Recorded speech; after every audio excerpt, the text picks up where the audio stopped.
شب قدر کے حوالے سے قرآن حکیم کی آیات اور 10 صحیح الاسناد احادیث انشاءاللہ تعالی. میرے بھائیوں، قرآن حکیم میں کم از کم 3 مقامات پر اس رات کا ذکر موجود ہے جس رات کے اندر اللہ تعالیٰ نے قرآن پاک کو نازل فرمایا. وہی رات جو ہے وہ شب قدر بھی ہے، قدر والی رات، لیلۃ القدر. وہی برات، چھٹکارے والی رات ہے. قدر تقدیر کے معنوں میں بھی لے سکتے ہیں، فیصلے کی رات. اور وہی رات لیلہ مبارکہ بھی ہے. اس حوالے سے یہ 3 آیات 3 مقامات سے سن لیجئے، اس کے بعد انشاءاللہ 10 صحیح الاسناد حدیث. پہلا ریفرنس سورہ الدخان، سورت نمبر 44، جس کی نسبت سے یہ مسئلہ نمبر 44 ہے. یہ میں نے اس کو اسی کی نسبت سے رکھا تھا، شب برات والا. آیت نمبر 1 سے 6 تک. اعوذ باللہ من الشیطان الرجیم، بسم اللہ الرحمن الرحیم. حامیم والکتاب المبین انا انزلناه فی لیلۃ مبارکۃ انا کنا منذرین فیہا یفرق کل امر حکیم امر من عندنا انا کنا مرسلین رحمتا من ربک انہ هو السمیع العلیم. حامیم حروف مقطعات ہیں. اس روشن کتاب کی قسم، لوح محفوظ بھی ہو سکتی ہے، قرآن حکیم بھی. بے شک ہم نے اس قرآن کو ایک مبارک رات میں نازل کیا اور ہم ہی ڈر سنانے والے ہیں آخرت کا اس کتاب کے ذریعے. اس رات میں بانٹ دیا جاتا ہے ہر اہم کام. اور جو کہتے ہیں جی وہ شب برات میں، وہ شب قدر کے بارے میں تمام کام ہماری طرف سے ہوتے ہیں اور ہم ہی فرشتوں کو بھیجنے والے ہوتے ہیں، یعنی اس میں فرشتے بھی نازل ہوتے ہیں. رحمت ہے تمہارے رب کی طرف سے، بے شک وہ سننے والا اور علم والا ہے.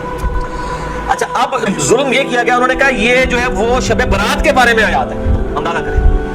اب وہ شب برات کے بارے میں تو قرآن تو شب برات میں نازل نہیں ہوا. انہوں نے کہا نہیں، قرآن 2 بار نازل ہوا ہے. ایلو سامو، یعنی ایک جھوٹ کو چھپانے کے لیے دوسرا جھوٹ. کہتے ہیں جی ایک دفعہ قرآن جو ہے وہ لوح محفوظ سے پہلے آسمان میں نازل ہوا ہے، تو وہ جو نازل ہوا تھا نا وہ ہوا تھا شب برات میں، اور جو پہلے آسمان سے دنیا میں نازل ہوا ہے وہ شب قدر میں ہوا ہے. اب یہ کہاں لکھا ہوا ہے، کس جگہ پہ لکھا ہوا ہے؟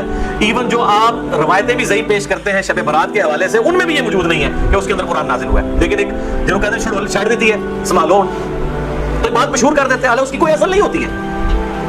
قرآن خود اس کی حفاظت کر رہا ہے. قرآن کہہ رہا ہے کہ ہم نے اس قرآن کو ایک بابرکت رات میں نازل کیا. اب قرآن سے پوچھیں کہ وہ رات کہاں ہے، وہ ہے اگلا ریفرنس سورۃ البقرہ آیت نمبر 185. شہر رمضان الذی انزل فیہ القرآن ھدی للناس وبینات من الھدی والفرقان. رمضان کا مہینہ وہ ہے جس میں ہم نے القرآن نازل کیا، جس میں ہدایت ہے اور اس میں ہدایت کے روشن دلائل ہیں اور دلائل، اور یہ الفرقان، حق اور باطل میں تمیز کرنے والی کتاب.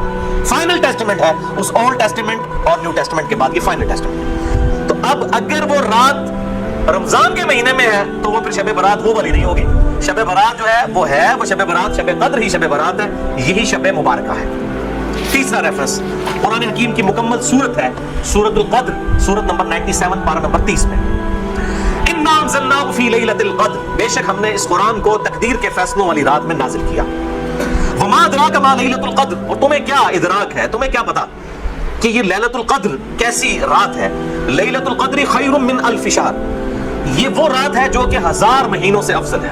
یعنی قمری اعتبار سے آپ سمجھ لیں کوئی 84-85 سال، اور سولر ایئرز کے اعتبار سے 82 سال کی عبادت سے بہتر ہے اس رات میں عبادت کرنا. تنزل الملائکۃ والروح فیہا باذن ربہم من کل امر، اس میں فرشتے نازل ہوتے ہیں اپنے رب کی جانب سے تمام اہم کام لے کر. وہی فیہا یفرق کل امر حکیم. دیکھیں قرآن کے پیچھے قرآن کی آیات، قرآن کی سب سے بیسٹ تفسیر وہ ہے جو قرآن سے کی ہے. سلام، یہ رات سراپا سلامتی ہے. ہی حتی مطلع الفجر، اور یہ سلامتی ہے فجر کا وقت شروع ہونے تک، طلوع فجر تک. ویسے تو بخاری مسلم کی میں نے حدیث بیان کی کہ پورا سال ہی آخری تہائی رات میں اللہ تعالیٰ کی طرف سے ندا آتی ہے، لیکن اس کی خصوصی یہ ہے کہ مغرب کا وقت شروع ہونے سے لے کر طلوع فجر تک یہ پوری کی پوری رات اللہ تعالیٰ کی طرف سے خاص رات ہے، جس میں فرشتے نازل ہوتے ہیں، اہم کام بانٹے جاتے ہیں، تقدیر کے فیصلوں کی رات ہے. تو یہی شب قدر ہے، یہی شب برات ہے، یہی لیلہ مبارکہ ہے. یہ سارے کے سارے نام اسی میں فٹ بیٹھتے ہیں. اب آخر میں 10 صحیح الاسناد احادیث اور 10 کی 10 جو ہے وہ میں مشکات سے ان کے نمبرز بھی بتا دوں گا، اور بخاری اور مسلم پرائمری بکس کے نمبر نہیں بتاؤں گا، مشکات کے نمبر بتاؤں گا جو انسائکلوپیڈیا آف حدیث ہے. پہلی حدیث صحیح بخاری صحیح مسلم دونوں میں ہے، مشکات میں ہے 1958. آپ صلی اللہ علیہ وآلہ وسلم نے فرمایا جو شخص ایمان اور احتساب کے ساتھ، احتساب کہہ دیں گے آپ 3 چیزوں کو جوڑ کے، اخلاص، ثواب اور اصلاح نفس. جو ایمان اور احتساب کے ساتھ رمضان کے مہینے کے روزے رکھ لے، اللہ تعالیٰ اس کے سابقہ سارے گناہوں کی مغفرت فرما دے گا. اور جو ایمان اور احتساب کے ساتھ رمضان کی راتوں کا قیام کر لے، یعنی تراویح قیام اللیل کر لے، اس کے بھی سابقہ سارے گناہ معاف ہو جائیں گے. اور جو ایمان اور احتساب کے ساتھ لیلۃ القدر کا قیام کر لے، اس کے بھی سابقہ سارے گناہ معاف. لیکن لیکن لیکن صرف چھوٹے گناہ، کبیرہ گناہ صرف توبہ سے معاف ہوتے ہیں. چھوٹے گناہ تو آٹومیٹکلی معاف ہو جاتے ہیں نیک اعمال کرنے سے. اس کے ثبوت میں وہ حدیث ہے صحیح مسلم کی جو مشکات میں ہے 564. آپ صلی اللہ علیہ وآلہ وسلم نے فرمایا اگر کبیرہ گناہوں سے بچا جائے تو 5 نمازیں، ایک نماز سے دوسری نماز تک، ایک جمعے سے دوسرا جمعہ، اور ایک رمضان سے دوسرا رمضان، درمیان کے تمام گناہوں کا کفارہ بن جائیں گے اگر کبیرہ سے بچا جائے. تو نماز چھوڑنا خود ہی کبیرہ، ورنہ لوگ کہتے ہیں کہ رمضان ہی پڑھ لو، دوسرے رمضان میں مشکال ہی پار. کیوں؟ صحیح مسلم میں حدیث ہے مشکات میں ہے 569 کہ بندے کے کفر اور اسلام، شرک اور اسلام کے درمیان فرق نماز ہے. یہ اتنا کبیرہ گناہ ہے کہ بندے کے کفر اور اسلام کا فرق ہے. تو جو کبیرہ گناہ کر رہا ہے نماز والا، اس کا کیسے ایک جمعے سے دوسرا جمعہ کفارہ بن سکتا ہے، یا ایک رمضان سے دوسرا رمضان کفارہ بن سکتے ہیں؟ دوسری حدیث بھی بخاری اور مسلم سے ہے مشکات میں 2083. آپ صلی اللہ علیہ وآلہ وسلم نے فرمایا شب قدر کو رمضان کے آخری عشرے کی تاک راتوں میں تلاش کرو، 21ویں، 23ویں، 25ویں، 27ویں اور 29ویں. تیسری حدیث بھی بخاری اور مسلم سے ہے اور مشکات میں اس کا نمبر ہے 2086. آپ صلی اللہ علیہ وسلم نے رمضان کا پہلا عشرہ اعتکاف کیا، پھر دوسرا عشرہ بھی اعتکاف کیا، پھر سر مبارک خیمے سے باہر نکالا اور کہا کہ میں نے پہلا عشرہ اعتکاف کیا تھا شب قدر کی تلاش میں، لیکن مجھے نہیں ملی، دوسرے میں بھی نہیں ملی. پھر ایک فرشتے نے آ کے مجھے خبر دی کہ اس کو آپ آخری عشرے میں تلاش کریں، اگر تم میں سے کوئی اعتکاف میرے ساتھ کرنا چاہتا ہے تو کر لے. اور پھر آپ صلی اللہ علیہ وآلہ وسلم نے فرمایا مجھے خواب میں وہ رات دکھا دی گئی، اور اس میں مجھے رات میں وہ خواب میں دکھائی گئی لیکن پھر مجھے بھلا دی گئی. سنقرئک فلا تنسى الا ما شاء اللہ، اے نبی ہم تمہیں پڑھائیں گے، تم کبھی نہیں بھولو گے مگر جب اللہ چاہے گا. بھلا دی گئی، اور کیوں بھلائی گی وہ آگے بخاری کی حدیث بھی آ جائے گی. پھر بھلا دی گئی. بہرحال مجھے ایک بات یاد ہے کہ اس رات صبح کے وقت جب میں فجر کی نماز پڑھ رہا ہوں گا تو میرے ماتھے پر کیچڑ کا نشان ہوگا. یہ آپ کو خواب میں دکھایا گیا. اور اسی حدیث میں الفاظ ہے کہ 21ویں رات جب آئی، یعنی 20ویں اور 21ویں روزے کی درمیانی رات، اس میں جب آپ نے 21ویں روزے کی جب فجر پڑھی تو اس رات کافی بارش ہوئی، مسجد نبوی کی چھت ٹپکنے لگی، اور ظاہر ہے کہ قالین وغیرہ تو نہیں ہوتے تھے، مٹی پہ ہی نماز پڑھی جاتی تھی، یہی افضل ہے. لہٰذا اہل تشیع کا پارشلی مقدمہ اس حوالے سے مضبوط ہے کہ مٹی پہ ہی سجدہ ہونا چاہیے. تو بہرحال آپ صلی اللہ علیہ وآلہ وسلم کے ماتھے پر مٹی کا نشان پڑ گیا. صحابہ کہتے ہیں جب نماز کے بعد آپ صلی اللہ علیہ وسلم جب رخ انور صحابہ کی طرف کرتے تھے تو انہوں نے دیکھا کہ آپ صلی اللہ علیہ وآلہ وسلم کے ماتھے پر مٹی کا نشان ہے. تو صحابہ کو پتہ چلا اچھا آج شب قدر تھی. اچھا اب آپ دیکھیں کہ یہ نہیں ہے کہ کوئی شے نظر آ جاتی ہے، ورنہ صحابہ کو بھی نظر آئی، آپ صلی اللہ علیہ وسلم کو بھی کوئی چیز نظر نہیں آئی. اور یہاں اتنا مشہور کیا کہتا ہے کہ سمندر کا پانی میٹھا ہو جاتا ہے. بھائی کوڑ مارنے چھڑ دو، ہوں ماڈرن دور دے، کسی گورے نے سن لی نا گل، وہ جناب بیٹھ جائے گا رمضان کا پورا مہینہ روزانہ کا ایک ٹیسٹ لے گا اور میں دسو کس داڑے جناب شاید میٹھا ہوتا ہے سمندر کا پانی. جس سارے درخت سجدے میں گر پڑتے ہیں، بھائی ہم CCTV کیمرے لگا لیتے ہیں، پتہ لگ جائے گا کس وقت گرتے ہیں. یہ سب جھوٹ ہے، کسی روایت کے اندر موجود نہیں ہے. بس صرف آپ نے قیام کرنا ہے رات کا، کوئی ایک رات اس میں ہوگی. اسی لیے دیکھیں یہ فکس بھی نہیں کر کے بتائی گئی کہ فلاں ہے، کہا کہ 5 ہے، 21ویں، 23ویں، 27ویں، 25ویں، 27ویں اور 29ویں. چوتھی حدیث صحیح مسلم سے عبداللہ بن انیس کی مشکات میں 2087.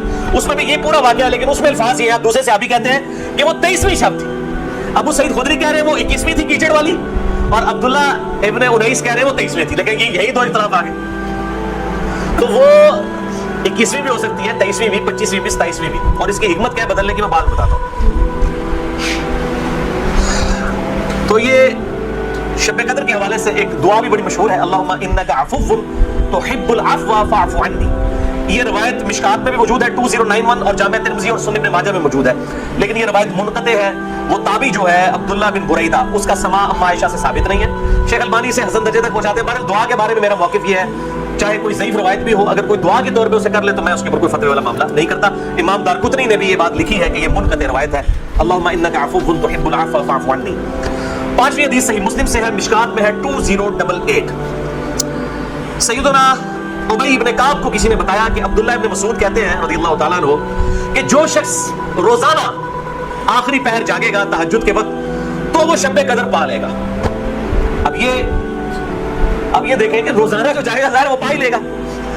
عبداللہ ابن مسعود کی جب یہ بات پہنچی ابی ابن کعب تک تو انہوں نے کہا اللہ تعالیٰ ہمارے بھائی پہ جو ہے وہ رحم فرمائے، انہوں نے شاید یہ بات اس لیے کہی کہ لوگ صرف اکتفائی نہ کر لیں رمضان کے قیام پہ ہی، اس لیے انہوں نے یہ بات کی ہوگی، ورنہ ہمارے بھائی عبداللہ ابن مسعود کو یہ بات خوب پتا ہے کہ شب قدر جو ہے یہ رمضان کے آخری عشرے میں آتی ہے۔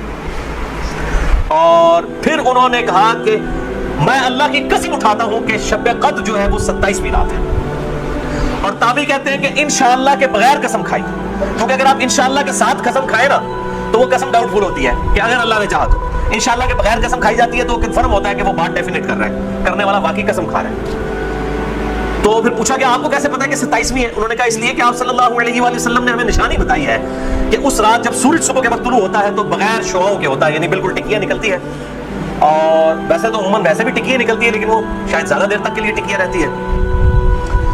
اب حالانکہ باقی روایتوں کے اندر 21ویں 23ویں بھی آیا ہے، اور یہ قسم اٹھا کے 27ویں، تو اس سے مراد میں تطبیق یہ ہوگی کہ جو انہوں نے پائی ہے وہ اس سال 27ویں کو آئی ہوگی، ورنہ تو یہ بدلتی رہتی ہے۔ چھٹی حدیث صحیح بخاری سے مشکات میں 2095 کہ آپ صلی اللہ علیہ وآلہ وسلم شب قدر کا دن بتانے کے لیے کہ آپ کون سی رات کو یہ آئے گی بات تشریف لائے، تو دو مسلمان آپس میں جھگڑ رہے تھے، یہ جھگڑنے کی نوسط دیکھیں۔ آپ صلی اللہ علیہ وسلم بھول گئے اور آپ نے فرمایا کہ مجھے اللہ نے بتائی تھی وہ رات لیکن پھر مجھے بلا دی گئی، سنقرئک فلا تنسى الا ما شاء اللہ۔ اور پھر آپ نے فرمایا کہ اس وجہ سے بلائی گئی کہ دو مسلمان آپس میں جھگڑ رہے تھے، اور پھر کہا ہو سکتا ہے کہ اللہ کی اسی میں بہتری ہو، یہ بھی ساتھ کہتے ہیں، ورنہ انہوں دو مسلمانوں نے لوگ قیامت تک پہنچتے رہتے ہیں، بھائی اللہ نے بتانا ہوتا بعد میں بتا سکتا، اللہ کے لیے تو مسئلہ نہیں تھا، اسی میں بہتری ہو، اور یہ واقعی بہتری ہے۔ اور پھر فرمایا اب تم اسے 21ویں 23ویں اور 25ویں میں تلاش کرو۔ اب یہاں 27ویں اور 29ویں کا ذکر کوئی نہیں ہے، وہ الگ سے حدیث میں۔ تو حکمت یہ ہے بیسیکلی اس کو ڈیفرنٹ کرنے میں تاکہ لوگ یہ پورا عشرہ جو ہے وہ اہتمام کریں۔ دوسرے لوگ کہتے ہیں جی جس رات میں قرآن نازل ہوا تھا وہ ہوگی تو کوئی ایک ہی رات نا، یا 21ویں ہوگی، یہ تو نہیں ہے کہ 14 اگست اس دفعہ جو ہے 14 اگست کو آئے تو اگلی دفعہ 14 اگست جو ہے وہ 21 اگست کو آ جائے، اس طرح تو نہیں ہوگا، 14 اگست 14 اگست کو ہی آئے گا۔ تو یہ کیا وجہ ہے کہ قرآن جس رات میں نازل ہونا شروع ہوا وہ تو یا 21ویں تھی یا 23ویں تھی یا 25ویں یا 27ویں یا 29ویں، تو اگلے سال بھی وہی ہونی چاہیے۔ تو یہ دنیاوی اعتبار سے تو بات بالکل ٹھیک ہے، لیکن جب اللہ تعالیٰ نے اس کی سیلیبریشن اس طرح کر دی ہے کہ اس سال میں اس کی سیلیبریشن کروں گا 21ویں کو، اگلے سال 23ویں کو، اس سے اگلے سال 27ویں کو، اس سے اگلے سال پھر شاید 21ویں کو ہو جائے، پھر کبھی 29ویں کو، تاکہ یہ روٹیٹ کرتی رہے، مسلمانوں کا شوق برقرار رہے۔ اس میں نظر کچھ نہیں آنا ہوتا، بس قیام کرنا ہوتا ہے، اللہ تعالیٰ 82 سال کی عبادت کا ثواب لکھ دے گا، اور اس کا آسان طریقہ میں آپ کو اینڈ پہ 2 حدیثیں بتا دوں گا سست الوجود لوگوں کے لیے انشاءاللہ میرے جیسے۔ 7ویں حدیث بھی بخاری اور مسلم دونوں میں ہے، مشکات میں 2090۔ اب عائشہ کہتی ہیں کہ جب رمضان کا آخری عشرہ ہوتا تو آپ صلی اللہ علیہ وسلم عبادت کے لیے کمر بستہ ہو جاتے، خود بھی راتوں کو جاگتے اور اپنے گھر والوں کو بھی جگایا کرتے۔ اللہ تعالیٰ ہمیں بھی اس سنت پر عمل کرنے کی توفیق عطا فرمائے، آمین۔ 8ویں حدیث صحیح مسلم سے ہے، مشکات میں 2089۔ اب عائشہ رضی اللہ تعالیٰ عنہ کہتی ہیں کہ آپ صلی اللہ علیہ وسلم جس قدر رمضان مبارک کے آخری عشرے میں عبادت اور سخاوت والا معاملہ کرتے تھے، پورا سال کبھی ایسا نہیں کرتے تھے، اس آخری عشرے میں خصوصاً۔ 9ویں حدیث تو ہے ہی بالخصوص پرٹیکولرلی اعتکاف کے حوالے سے، اور اعتکاف بھی بیسیکلی شب قدر کی تلاش کے لیے ہوتا ہے، کم از کم 10 دن مسجد میں ٹکا تو رہے گا نا، چلو ستے ہی لب گئی مسجد ہی تو مل جائے گی نا انہوں شب قدر، اور کوئی نہیں تو لوگ فجر اور عشاء کی نماز جماعت سے پڑھا دیں گے، خراٹے لے رہے ہوں تو اعتکاف والوں کی تو ویسے ہی شامت آئی ہوتی ہے بیچاروں کی، اعتکاف والوں کو تو رات کو بھی نہیں سونے دیتے، اور 10 بھی مجبور بیچارے اعتکاف والوں کو ہی سننا پڑتا ہے۔ تو بخاری اور مسلم میں حدیث ہے، مشکات میں 2097۔ ام عائشہ رضی اللہ تعالیٰ عنہ کہتی ہے کہ آپ صلی اللہ علیہ وسلم رمضان کے آخری عشرے کا اعتکاف فرمایا کرتے تھے یہاں تک کہ آپ کی وفات ہو گئی، ہر سال اعتکاف کرتے تھے آپ صلی اللہ علیہ وآلہ وسلم۔ یہ سنت موقدہ کفایہ ہے، چند لوگ کر لیں تو باقیوں کی طرف سے ادا ہو جائے گی۔ اور پھر آپ صلی اللہ علیہ وسلم کی وفات کے بعد آپ کی بیویاں بھی مسجد نبی میں اعتکاف کیا کرتی تھی، لیکن اسی کانٹیکسٹ میں بخاری مسلم میں حدیث ہے، ایک دفعہ آپ صلی اللہ علیہ وآلہ وسلم نے جو ہے وہ مسجد نبی میں اعتکاف کے لیے خیمہ لگایا، کسی ایک بیوی نے آ کے خیمہ لگایا، پھر دوسری نے بھی وہ سوگن والا سلسلہ کرتے کرتے کئی خیمے لگے، آپ نے ساروں کے کھڑوا کے اپنا بھی کھڑوا دیا، وہ سال آپ نے اعتکاف ہی نہیں کیا، پھر آپ نے اگلے سال صحیح بخاری میں آتا ہے 20 دن کا اعتکاف کیا، اور وہ آپ کا آخری سال تھا، تو آپ نے اعتکاف ہی نہیں کیا کہ یہ یعنی اللہ کی رضا کی خاطر اعتکاف کیا جائے، نہ کہ میری وجہ سے کہ میرے ساتھ ایک بیوی اعتکاف بیٹھی ہے پھر دوسری بھی سب کے خیمے۔ اس سے یہ بات چلی کہ مسجد نبوی میں اعتکاف عورتیں کیا کرتی تھی، اور مسجد میں اعتکاف آج بھی مسجد نبوی میں اور بیت اللہ شریف میں اعتکاف ہوتا ہے۔ بال اس حوالے سے میرا موقف تھوڑا اب لینیٹ ہو چکا ہے۔ اب جو پرفتن دور ہے جس کے اندر یہ موبائل کیمرے اور ویڈیوز اور سیکیورٹی تقریباً ختم ہو چکی ہے مسجدوں کی، اس صورتحال میں اگر عورتیں گھروں میں اعتکاف کر لیں تو اجتہاداً اس میں بھی کوئی حرج نہیں ہے، کیونکہ مسجدیں جو ہے آج کل عورتوں کے اعتکاف کے اعتبار سے خطرے سے خالی نہیں ہے، جیسا کہ یہ موبائل فون ہے، اور لوگوں کی اگلے دن بھی اخبار میں خبر آئی تھی، وہ تصویر کسی کی چڑھا دی، اس طریقے سے اس عورت نے خودکشی کر لی، اس قسم کے واقعات ہوتے ہیں. لہٰذا اس میں میرے خیال ہے حدیث جو سختی کرتے ہیں وہ نہیں کرنی چاہیے. حنفیوں کا موقف مجھے مضبوط لگتا ہے, خصوصاً اس دور کے اعتبار سے. میں حرام نہیں کہہ رہا, مسجد میں بیٹھنا بہتر ہے, مسجد نبی شریف میں جہاں پہ سیکورٹی ہے بیٹھے, لیکن ہمارے ملک کے اندر میں نہیں سمجھتا کہ سوائے چند ایک جگہوں کے اس طرح کی سیکورٹی اویلیبل, جہاں پہ ہو ضرور کریں. لیکن عورت نفلی روزہ اور اعتکاف اپنے خاوند کی مرضی کے بغیر نہیں کر سکتی, ذرا یہ ذہن میں رکھیے گا. 10ویں حدیث جامعہ ترمذی میں ہے, سنن ابی داؤد میں ہے, سنن ابن ماجہ میں. مشکات میں 2102 انس ابن مالک کا بیان ہے کہ آپ صلی اللہ علیہ وسلم رمضان کے آخری 10 دن میں اعتکاف فرمایا کرتے تھے, لیکن ایک سال نہ کر سکے تو اگلے سال 20 دن کا اعتکاف فرمایا. وہ ایک سال وہ بیویوں کی وجہ سے ہی نہیں کیا. اور صحیح بخاری میں 2099 نمبر حدیث ہے کہ جس سال آپ کی وفات ہوئی, یہ 20 دن والا اعتکاف آپ صلی اللہ علیہ وآلہ وسلم نے اس سال کیا تھا جس سال آپ کی وفات ہوئی. اور اس بخاری کی حدیث میں الفاظ ہے کہ اس سال پہ جبرائیل علیہ السلام کے ساتھ 2 دفعہ دورہ قرآن کیا. اور بخاری مسلم میں آتا ہے نا جو سیدہ فاطمہ کے کان میں ایک بات کہی تھی کہ اس سال میرے ساتھ 2 دفعہ دورہ کیا جبرائیل نے, مجھے لگتا ہے کہ میری موت کا وقت قریب آ چکا ہے. تو وہ رو پڑی, اور پھر ایک اور بات کہی کہ تم جنتی عورتوں کی سردار ہو, تو وہ مسکرا پڑی. تو آپ صلی اللہ علیہ وآلہ وسلم کے ساتھ اس آخری اعتکاف میں 2 دفعہ دورہ قرآن حضرت جبرائیل نے کیا. الحمدللہ. یہ تلک عشرۃ کاملہ 10 پوری ہوئی. اب آخری 2 حدیثیں شارٹ کٹ گفٹ کے طور پر شب قدر کا آسان قیام پانے کے لیے. پہلی حدیث صحیح مسلم سے ہے 1491 اور مشکات میں بھی ہے 630. سیدنا عثمان ابن عفان رضی اللہ تعالیٰ عنہ علیہ السلام کہتے ہیں کہ نبی صلی اللہ علیہ وآلہ وسلم نے فرمایا, جس شخص نے عشاء کی نماز جماعت سے پڑھ لی گویا اس نے آدھی رات کا قیام کیا, اور پھر جس نے فجر کی نماز بھی جماعت سے پڑھ لی گویا اس نے پوری رات کا قیام کیا. اللہ اکبر کبیرہ والحمدللہ کثیرہ وسبحان اللہ بکرۃ واصیلہ. اور یار ایسے کر سکتے ہیں نا کہ رمضان کے آخری عشرے میں پورے عشرے کر لو تو جفت آگے بھی رونا پڑ جاتا ہے چاندی وجہ. پورا رمضان ہی اہتمام کریں, پورا سال ہی اہتمام کریں, فجر اور عشاء جماعت کے ساتھ, اور کوئی رکعت فوت نہ ہو. اگر ایک رکعت بھی فوت ہوگی تو وہ پاکستانی انڈیا بنگلہ دیش والی جماعت ہے. اللہ کے ضرور جماعت نہیں لکھی جاتی. جماعت اسی صورت میں ہے کہ آپ کی 4 کی 4 رکعتیں امام کے ساتھ اور سلام امام کے ساتھ آپ کریں گے. تو یعنی امام کے رکوع میں جانے سے پہلے آپ قیام کی حالت میں اس کے ساتھ مل جائیں, سورہ فاتحہ پڑھ کے, تو آپ کو وہ 4 رکعتیں ملیں گی, اور فجر کی 2 رکعتیں اس صورت میں. تو عشاء کی نماز آدھا قیام, اور فجر کی بھی, اور رمضان میں تو ویسے ہی اٹھنا ہوتا ہے, بڑا آسان ہے الحمدللہ. دوسری حدیث جامعہ ترمذی میں ہے 806, سنن ابن ماجہ میں 1327, ترمذی میں 806. یہ واحد حدیث ہے آج کے پورے لیکچر میں جو مشکات میں موجود نہیں ہے. میں نے ترمذی اور ابن ماجہ کا نمبر بتا دیا. ابو ذر غفاری رضی اللہ تعالیٰ عنہ کہتے ہیں کہ نبی صلی اللہ علیہ وسلم نے فرمایا, جو شخص امام کے ساتھ قیام اللیل کر لے رمضان میں یہاں تک کہ امام سلام پھیر کر فارغ ہو جائے, یعنی تراویح پڑھانے کے بعد, تو اسے پوری رات کے قیام کا ثواب ملے گا. اگر کوئی اکیلا تراویح پڑھتا ہے اس کے لیے فضیلت نہیں ہے یہ. جو امام کے ساتھ تراویح پڑھ لینا عشاء کے ساتھ ہی, اس کو پوری رات کے قیام کا ثواب ملے گا. اچھا, یہ جماعت کی جہاں پہ باتیں ہو رہی ہیں یہاں پہ عورتوں کو استثناء حاصل ہے. عورتوں کے لیے واجب نہیں ہے کہ مسجد میں جائیں, چلی جائیں, اگر کر سکتی ہے تمام ضرور کریں. ان کو گھر میں بھی اللہ تعالیٰ انشاءاللہ تعالیٰ اس حوالے سے ثواب عطا فرما دے گا. حضور عورتیں پوچھ رہی ہیں جی ہم کہاں سے یہ جماعت ہم یہ آسان طریقہ, تو عورتوں کے لیے پھر اس حوالے سے آسانی ہوگی انشاءاللہ تعالیٰ. تو قیام اللیل اور تراویح کے حوالے سے مسئلہ نمبر میرا 20 ہے. وطر کے حوالے سے مسئلہ نمبر 130 ہے. اور آج انشاءاللہ یہ نیو 44 شب قدر شب برات کے حوالے سے ریکارڈڈ ہو گیا اللہ کے فضل سے. رمضان کا آلریڈی 53 ہے, لیکن میں انشاءاللہ اگلے 2 ہفتوں میں اسے 2 نشستوں میں ریوائز کر کے ریکارڈ کروا رہا ہوں انشاءاللہ ڈیٹیل کے ساتھ, 53A اور 53B مسئلہ کے عنوان سے انشاءاللہ تعالیٰ. اور ان طاق راتوں میں صلاۃ التسبیح کا بھی اہتمام کریں. ڈیٹیل کے لیے مسئلہ نمبر ہے 91 میرا صلاۃ التسبیح کے اوپر. اب وہ آپ ضرور دیکھیں کیونکہ صلاۃ التسبیح بہت بڑی عبادت ہے, تو قیام کرنا ہی ہے. اعتکاف والے لوگ ویسے ہی گپے مارتے رہے اور جناب وہ فیس بک پہ بیٹھے رہے, اس سے بہتر ہے کہ کم از کم ہر طاق رات میں صلاۃ التسبیح کا اہتمام کریں. جماعت کے ساتھ نہیں, انڈیویجول لیول کے اوپر. نفلی نماز جو ہے وہ جماعت کے ساتھ, اگر بغیر دعوت کے کبھی کبھار ہو جائے وہ الگ بات ہے, وہ ثابت ہے, بخاری مسلم سے ثابت ہے. لیکن یہ جس طریقے سے اشتہار بازی کی ہوتی ہے کہ فلاں مسجد میں صلاۃ التسبیح کی جماعت اتنے بجے ادا کی جائے گی, یہ چیز ٹھیک نہیں ہے. اگر بغیر اعلانیہ ہو, اعتکاف والے بیٹھے ہیں, اچانک ایک بندہ آگے ہوتا ہے, پیچھے لوگ نیت کر لیتے ہیں, اس کا جواز بخاری مسلم سے موجود ہے. میں نے اس کے اوپر جو ہے وہ اپنی جو کوسچن آنسر سیشن تھے مسئلہ نمبر 110 ABCDEFGH, اس کے اندر میں نے یہ بیان بھی کیا ہے الحمدللہ. اللہ تعالیٰ سے دعا ہے جو حق بات میں نے کہی اللہ تعالیٰ ہمارے دلوں میں راسخ فرمائے. اگر جس بات میں میرے منہ سے کوئی غلط بات نکل گئی تو اللہ تعالیٰ ہمارے دلوں سے معاف کر دے. ہمیں کتاب و سنت کی تعلیمات پر عمل کر کے دوسرے بھائیوں تک پہنچانے کی توفیق عطا فرمائے. سبحانک اللہم و بحمدک اشہد ان لا الہ الا انت استغفرک و اتوب الیک وما علینا الا البلاغ.